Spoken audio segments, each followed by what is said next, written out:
Okay, you guys ready? Okay, have you ever heard of this book? Alexander and the Terrible, Horrible, No Good, Very Bad Day. Anyone ever read that book before?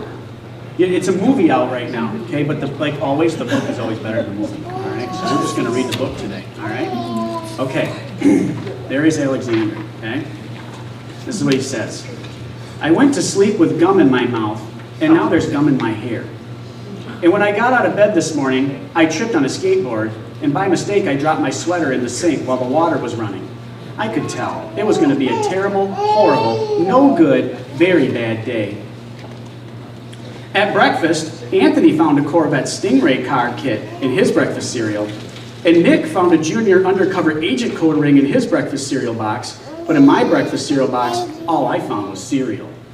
It's going to be a bad, or terrible, horrible, really bad day, and I think I'll move to Australia.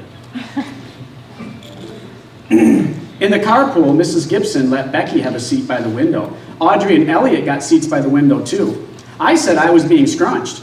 I said I was being smushed.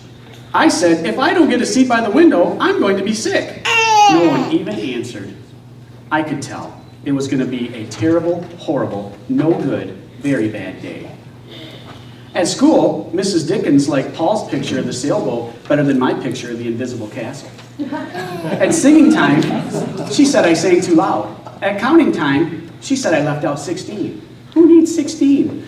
I could tell it was going to be a terrible, horrible, no good, very bad day. I could tell because Paul said I wasn't his best friend anymore. He said that Philip Parker was his best friend, and that Albert Moyle was his next best friend, and I was only his third best friend.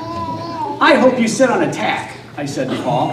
I hope the next time you get a double-decker strawberry ice cream cone, the ice cream part falls off the cone part and lands in Australia. There were 2 cupcakes in Philip Parker's lunch bag, and Albert got a Hershey bar with almonds, and Paul's mother gave him a piece of jelly roll that had little coconut sprinkles on the top. Guess whose mother forgot to put in dessert? It was a terrible, horrible, no good, very bad day. That's what it was, because after school, my mom took us all to the dentist, and Dr. Fields found a cavity just in me. Come back next week and I'll fix it, said Dr. Fields. Next week, I said, I'm going to Australia. On the way downstairs, the elevator door closed on my foot, and while we were waiting for my mom to get the car, Anthony made me fall where it was muddy, and then I started crying, and because of the mud, and Nick said I was a crybaby. And while I was punching Nick for saying crybaby, my mom came back with the car and scolded me for being muddy and fighting. I'm having a terrible, horrible, no good, very bad day, I told everybody, and no one even answered. So, then we went to the shoe store to buy some sneakers. Anthony chose white ones with blue stripes. Nick chose red ones with white stripes. I chose blue ones with red stripes, but then the shoe man said, we're all sold out of those. They made me buy plain old white ones, but they can't make me wear them. When we picked up my dad at his office, he said, I couldn't play with his copy machine, but I forgot. He also said, watch out for the books on his desk, and I was careful as I could be, except for my elbow. He said, don't fool around with his phone, but I think I called Australia. My dad said, please don't pick him up anymore. It was a terrible, horrible, no good, very bad day. There were lima beans for dinner. I hate limas. There was kissing on TV. I hate kissing.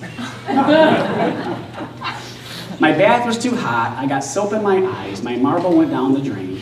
And I had to wear my railroad pajamas. I hate my railroad pajamas. When I went to bed, Nick took back the pillow he said I could keep, and the Mickey Mouse nightlight burned out, and I bit my tongue. The cat wants to sleep with Anthony, not with me. It was a terrible, horrible, no good, very bad day. My mom says some days are like that, even in Australia. Well, that was a good book, huh? You know what? The Bible says that we're to do everything without grumbling or complaining. Do you think that Alexander was grumbling and complaining? Yeah. Yeah, he was, wasn't he? The Bible says we don't need to do that. You know why? Because God says that He will make everything come together for our good. So we don't have to worry if we're having a really bad day. Because sometimes the worst days can turn out to be the best days if we trust God. Jesus says, you seek first my kingdom and my righteousness, and I'll take care of everything else. Can you remember that? So there's really no need to grumble or complain, because God's going to work it out for your good. Okay? All right. Well, thanks for coming up. I've got some treats for you, and you can go off all hyper to children's church.